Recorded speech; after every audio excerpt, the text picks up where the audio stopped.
y a eu déjà une première commande du service culturel du département sur les 60 ans du département.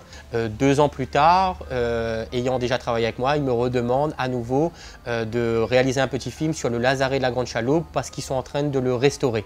Si vous voulez restaurer ce Lazaret-là, c'était pour pouvoir montrer à nos enfants plus tard que c'est un monument historique, que c'est un élément clé de l'histoire de La Réunion.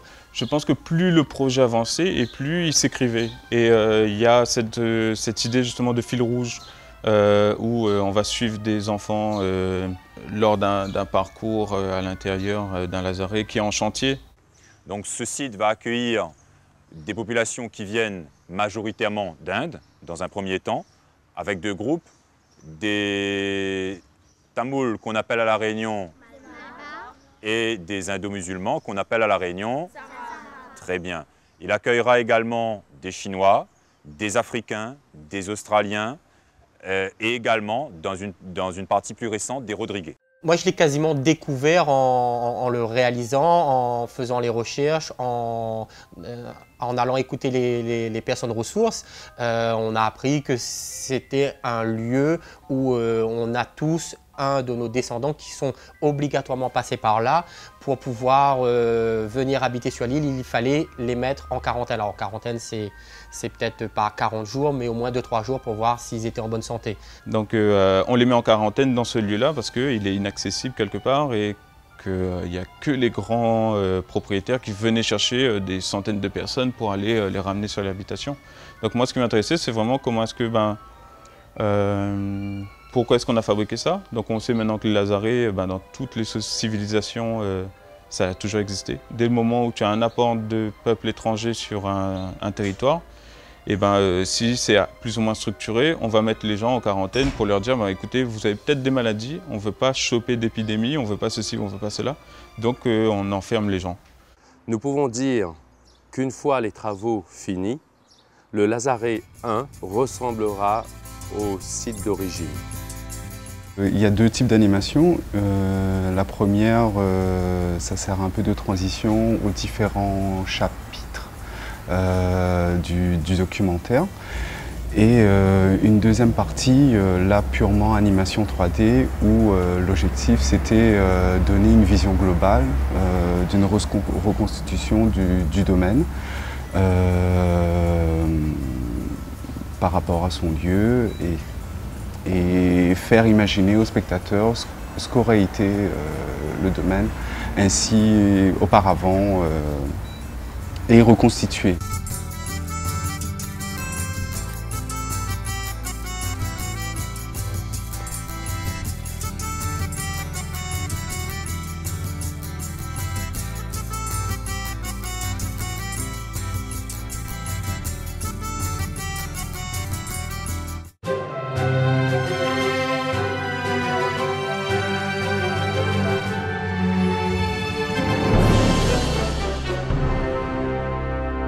Je m'appelle Oumar Ndiaye, je suis réalisateur, directeur du Festival international du film de Dakar et fondateur d'une école de formation audiovisuelle qui s'appelle École supérieure des métiers de l'audiovisuel qui est basée à Dakar. Je suis là depuis ce matin dans le cadre du Festival de films des îles de la Réunion, qui est une initiative que je salue parce qu'en fait ça permet à les réalisateurs d'ici et d'ailleurs de se rencontrer. En fait, en tant que passionné de l'image, mon plus grand rêve était en fait de pouvoir rassembler chaque année des passionnés d'image d'ici et d'ailleurs. Parce que chez moi, en fait, il y a un réel problème, c'est que depuis le plan d'ajustement structurel imposé par la FMI et la Banque mondiale, il n'y a pratiquement plus de salles de cinéma. Nos cultures sont des cultures subventionnées pas par nos États. Mais aujourd'hui, beaucoup de nos films existent, beaucoup d'initiatives culturelles existent. Mais par exemple, ces initiatives-là sont appuyées par l'Union européenne ou bien dans le cadre de la francophonie. Ce qui prouve qu'aujourd'hui, il n'y a pas de volonté politique de nos États. Ça veut dire que pour appuyer le développement de notre culture. Ça, c'est de un. De deux, la culture est devenue le parent pauvre de tout ça. Pourquoi? Parce que est-ce qu'ils considèrent, est-ce qu'ils prennent en compte que la culture peut être un levier de développement?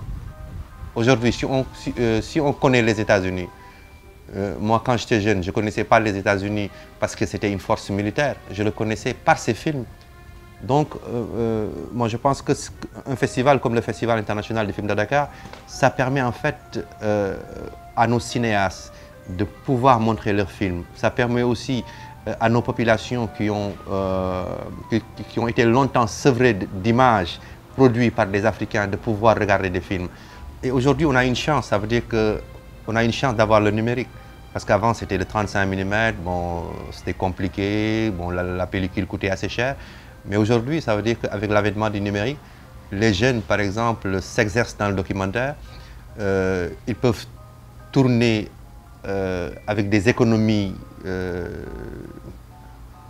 veux dire, pas très compliquées. Donc aujourd'hui, moi, je pense que l'Afrique, aujourd'hui, pour redonner un nouveau souffle à son économie, peut s'appuyer sur la culture, aujourd'hui, pour atteindre un certain niveau de développement.